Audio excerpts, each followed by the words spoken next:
Today we're talking about what are my top predictions for 2025. Now, do you agree with them? Let's find out.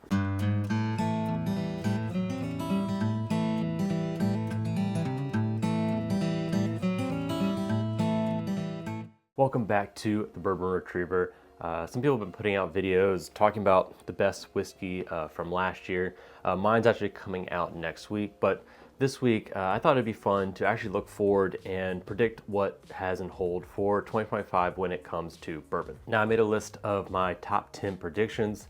Some are a little more spicy than others. Some I think are a little more attainable this year, but it'll be interesting to see looking back on how many of these actually come to fruition. Leave in the comments below what are your top predictions for 2025. I'd love to start a conversation here to brainstorm what possibly could be hold for bourbon this year. More spicy, more creative, the better. But let's go ahead and jump into my first prediction. It is that Buffalo Trace products will become more findable. Specifically, I'm calling out blends. I think the bourbon boom, it's kind of shrinking back a little bit. I'm not going to say that it's busting.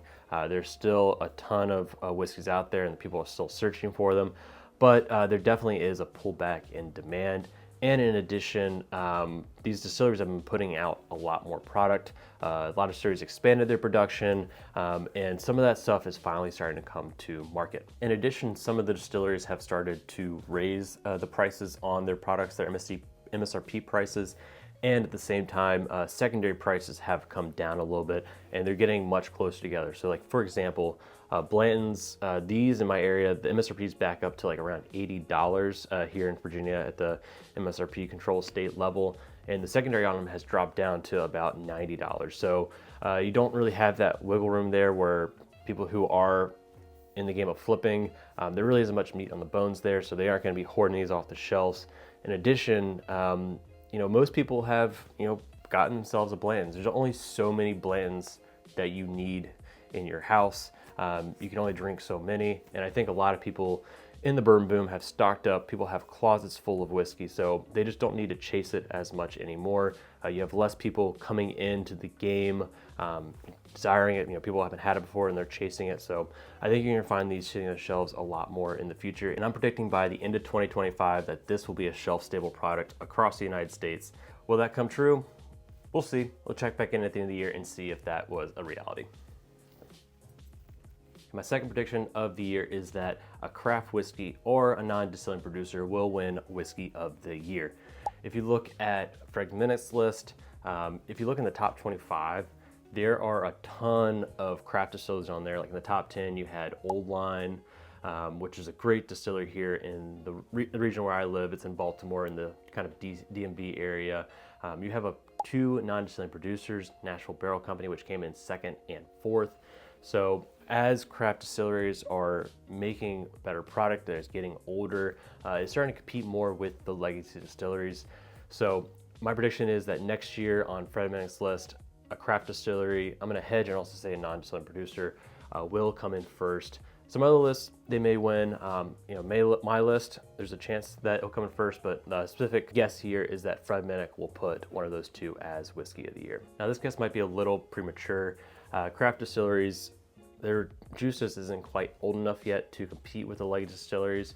You really need whiskey that's probably closer to like the 15-year age mark to compete. Like, the Russell's 15 that came out, that's 15 years. Georgie Stagg is about 16 years old. So to have those same flavor profiles, you need older juice, and craft distilleries just aren't quite there yet. So this is probably a little bit of a premature prediction, but in 10 years, I think this is a much more realistic prediction. Now, before I get into my next prediction, if you agree with the list so far, or I guess even if you disagree, if you're enjoying this content, hit that subscribe button. That way you don't miss any content going forward. Okay, the next prediction I'm gonna throw out is that I think you'll see a lot more bottles that are quote unquote limited edition just sitting on the shelf. I think there's a ton of buyer fatigue when it comes to limited edition whiskeys. Tons of brands are just throwing that in the bottle without much justification for it. They aren't using higher aged juice. There wasn't some crazy process they went through it. They're just making a small batch and they're just gonna throw the limited edition title on it, maybe have a new branding for what the bottle is, and throw it on the shelf. And buyers are becoming smarter. There's also just fatigue with, it seems like every month there's a new limited edition bottle out there. And I think brands are gonna have to start pulling back on that title. And that is because buyers are getting smarter. Just because something is limited edition doesn't mean the juice inside is great. There isn't just no definition for it. It doesn't even mean that the production is limited. There's no requirement that it has to be under a certain number of bottles or anything like that. So I think going forward, if a distillery really wants to call something a limited edition and for it to actually sell, they're gonna need to put a ton of great specs behind it that justifies the title and the price tag that those bottles go for. The next prediction is a little bit of a downer, and it is that I think there will be another two bankruptcies in 2024. What I say two, I don't know, it's just a random number, but I'm not gonna call out any specific brands because I don't have the underlying sales data, the internal financial, the P&Ls or debt level to really call out any brands particularly. And without that information, it's a little unethical to kind of slander a certain brand that way. But I do think there will be a couple bankruptcies with the downturn. People just aren't buying as much, products are sitting on the shelves longer. A lot of these NDPs, they bought barrels at the peak, so they have a ton of inventory at barrels that were just overpriced at today's market, and they just can't sell the bottles for what they got into them at. If they priced them at what they pretty much paid the barrel for, they'll sit on the shelf, and they're going to lose money on those barrels. But some things to look for to try and see maybe which brands are struggling is see if there's any brands that do drastic price cuts. Like I'm not talking about like 5%, 10%. I'm talking about like they're doing like a 50% price cut. Like think about the Kentucky Owls. Those used to be like $400. They dropped them down to like in my area like almost $100, and they went bankrupt last year. So look at those bottles. It doesn't have to be an expensive bottle or a cheap bottle, just somewhere around a 50% price cut. And historically they don't move. They need to push those products out. Now, I don't think any legacy distilleries are going to go bankrupt this year. They've been through these downturns and upturns, so they know how to properly manage their inventory, their P&Ls, to be able to withstand these type of turns in the economy. Now, the next prediction is kind of in line with the bankruptcies, and is that MGP Ross & Squibb is going to make at least one acquisition in 2024. Now, I make this prediction because of a couple reasons. One, Ross & Squibb is a public company, and when you are a public company as opposed to a privately held company, you have to react to shareholders. So one way when your revenue is not really performing well because the demand is going down is through acquisition. That is how you drive your bottom line growth. So for Ross & Squibb, where potentially sales of their whiskey is going down because NDPs aren't buying as many barrels, they need to look for other avenues to grow growth. Secondly, we've seen Ross & Squibb do this before. They bought Penelope, and they've done a decent job growing that brand, adding new extensions. They added the Founder Series to try and tap into that high-end market. However, they aren't quite there yet on the Penelope brand. They're trying to grow and to make it a more premium brand. But I just don't think it's quite there. The brand perspective in the consumer's eyes, like they don't see Penelope and think of like BTAC, Pappy, anything like that. And it makes sense that they're struggling a little bit. There's a lot of brand perception around products. Like think of Pepsi. If Pepsi all of a sudden tomorrow came out with some organic, non-GMO, gluten-free, like whatever the title is of some natural product, it just wouldn't, I don't think it probably wouldn't sell that well because they have a brand image around that fructose corn syrup, sugary drink, and you really just need to create a new brand to kind of capture that target audience. So for me, it makes sense that they would try and target a premium brand to bring in and then be able to sell their higher age state products through that brand. Now, what acquisition is that going to be? I've been thinking about this a while, and I'm struggling to think of a brand that commands that $200 price point, that is independent, that maybe is struggling, could find a new partner, and I just really haven't been able to think of one. Like you had our old car that just came up, and that went sailed back to the original owner. So I just haven't really thought of another one, but if you can think of a brand that you think would be a perfect acquisition for Ross & Squibb, leave in the comments below. I'd love to hear it. Okay, my next prediction is that you will start seeing more age-stated products on the shelf. This is, again, a couple twofold here. I think, again, consumers are buying less product is moving through the shelves, so product is aging longer in the warehouses, so it is getting constantly older. Second, consumers are becoming just more aware, more informed. They're less likely to buy a bottle if there's just no age date on it. They don't know how old it is, and it's hard to justify the prices of a lot of these bottles on the shelf. So brands are going to need to start adding more age statements, higher age statements, to get consumers to convert and to buy that product. And we're starting to see some of this develop already. Knob Creek, they dropped their age statement. They came back on their product. They released a lot of products this year that had age statements on them.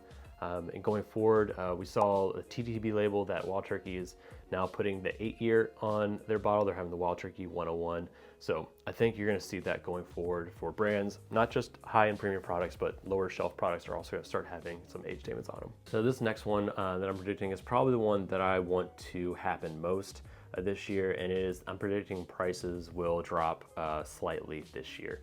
I'm not predicting a massive drop, like they aren't dropping 30-40%, but I do think across the bourbon landscape you will see roughly a 10%, maybe 5% price cut, or just more sales on products that drop at around 15% to try and help move product. Again, you have a lot of customers who have closets full of bourbon, they've hoarded them. It's more bourbon that they can drink through in a couple years, so it's hard to convince those people to buy another bottle. And one way you do that is just cutting the price a little bit, make it seem like a good deal to help keep up the volume that you had last year. A lot of these companies, these liquor stores, same thing with distilleries, are doing what they can to try and match the numbers from the year before. And one way to do that is to cut prices.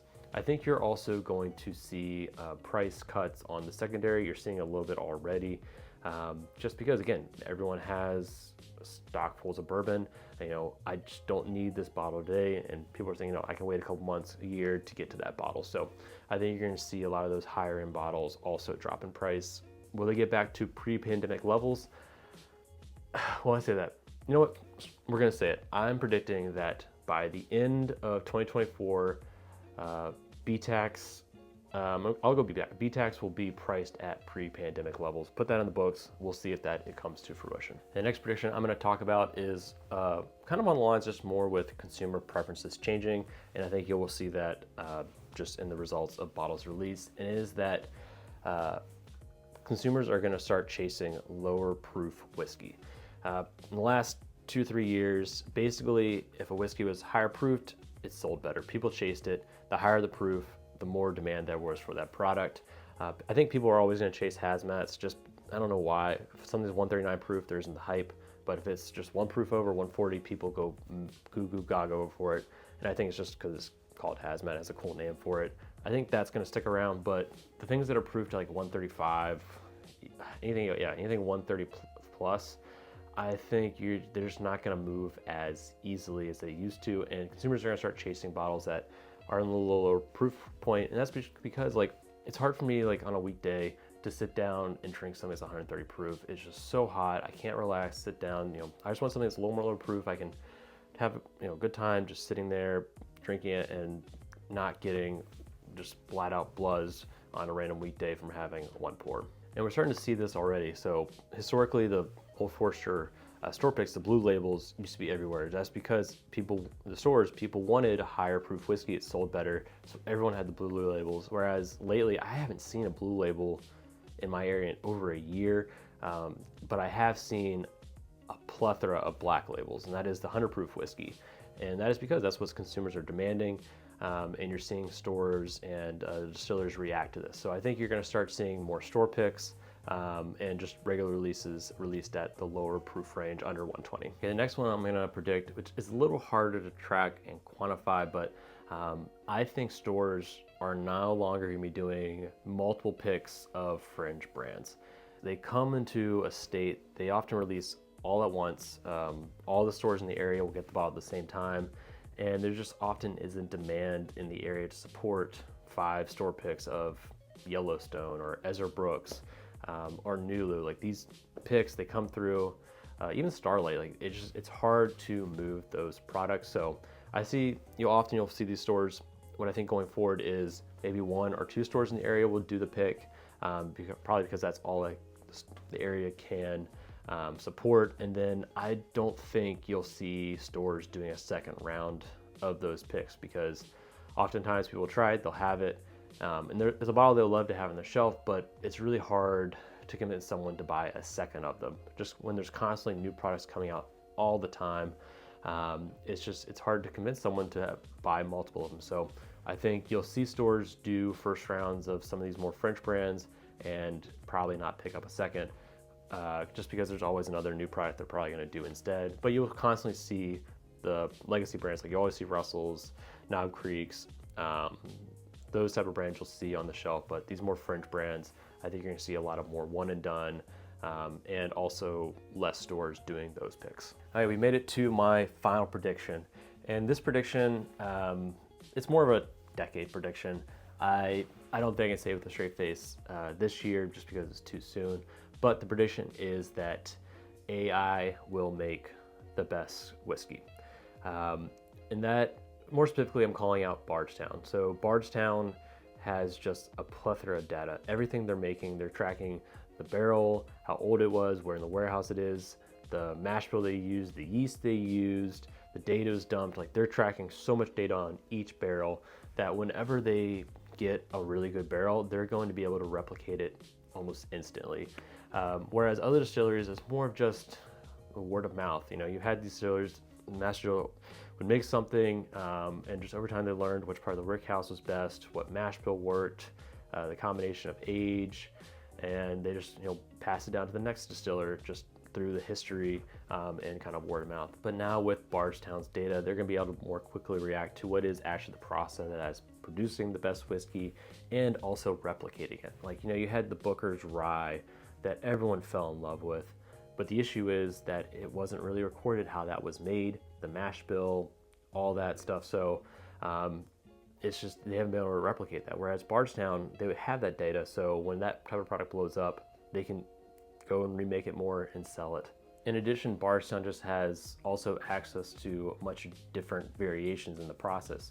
Like, you have Jack Daniels, they have one mash bill in yeast and that they're just pumping out to all of their warehouses. Whereas Bardstown, they have several different mash bills they're working with. In addition, they're producing whiskey for a ton of other distilleries out there. I guess, I don't know if there's such that are producing more, but a ton of other brands. So they have access to that data too. It's not only their own process, but the other distilleries, and then they can track that, see what works, and then they can probably even put it into their own stuff if it, you know, does really well. So I think just the access to the amount of data Bardstown has is just going to give them increased advantage over these other legacy distilleries. Now, the issue with saying that this is going to happen this year is that Bardstown juice is just really young. Like, we're looking at about 7 to 8 years old. So you really need to be close to that 15-year age mark to compete with the legacy distilleries. So this is still a decade out. In addition, you know, it takes time. So they're going to process this, see what works well, and then for them to replicate that, that's going to be another 15 years. So we're looking at least a decade for them to compete, maybe probably even longer than that, to replicate it, make it consistent, to compete with the legacy distilleries. So those are my predictions of 2025. Leave in the comments below what are your predictions for 2025. In addition, if you're enjoying this content, check out this video or this one. And until next time, cheers.